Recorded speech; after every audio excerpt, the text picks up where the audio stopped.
कैसे अपने आप को जला दिया कुछ नहीं। प्रकृति सिखाती है बहुत कुछ। हमारी आंखों के सामने बहुत कुछ हो रहा है, हमारी आंखों के सामने बहुत कुछ घटित हो रहा है, हम अनभिज्ञ हैं, हमको समझ ही नहीं आ रहा कि प्रकृति रोज सिखा रही है कि जलना तो पड़ेगा। और देखो कहानी इसकी, ये बर्ड किंगडम का राजा है ईगल।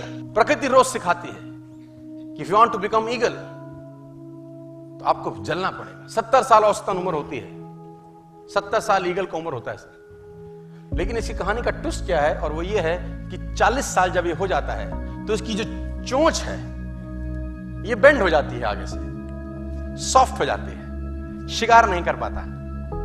When he reach 40 इसकी चोंच बेंड हो जाती है, सॉफ्ट हो जाती है, शिकार कर करके शिकार नहीं कर पाता। इसके जो पंख हैं जिससे उड़ता है वो इतने भारी हो जाते हैं कि वो छाती से चिपक जाते हैं, इतने भारी हो जाते हैं कि छाती से चिपक जाते हैं, इसको उड़ने में तकलीफ होती है।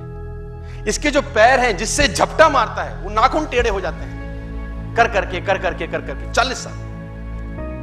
अब इसके पास चॉइस है कि 40 साल के बाद मर जाए, क्योंकि उड़ सकता नहीं है, शिकार कर नहीं सकता, पंख भारी हो गए, उड़ना दिक्कत, शिकार पकड़ नहीं सकता क्योंकि पैर के नाखून खराब हो गए, और पकड़ भी ले तो चोंच से उसको मार नहीं सकता। अब इसके पास चॉइस है 40 साल में क्या वो मर जाए। लेकिन मैं आपको बताना चाहूंगा, प्रकृति सिखाती है कि ईगल ऐसा नहीं करता। 40 साल की उम्र में ईगल अपने एरिया की सबसे ऊंची चोटी पर चला जाता है और जो चोंच है उसको सामने वाले पत्थर पे मारना चालू करता है।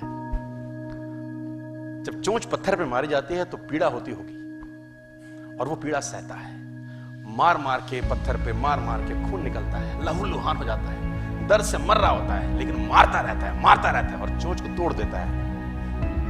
इसलिए तोड़ता है कि प्रकृति नहीं देगी, लेकिन वो जो तोड़ने का प्रोसेस है वो पीड़ादायक है।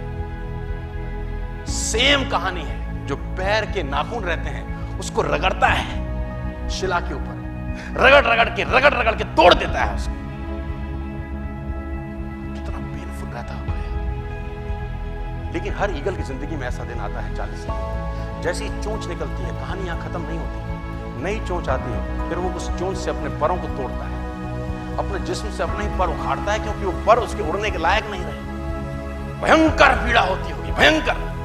लेकिन इस प्रोसेस से हर ईगल गुजरता है अपनी जिंदगी में से। और 40 साल के इस प्रोसेस में 6 महीने के बाद वो एक नया ईगल होके 30 साल और जीता है, 30 साल और जीता है सर। तो आहुति तो देनी पड़ेगी। आज कल परसों चॉइस आपकी है। मैं फिर कहता हूं, आज कंफर्टेबल हो जाएंगे तो जिंदगी अनकंफर्टेबल होगी, आज अनकंफर्टेबल हो जाएंगे तो जिंदगी कंफर्टेबल।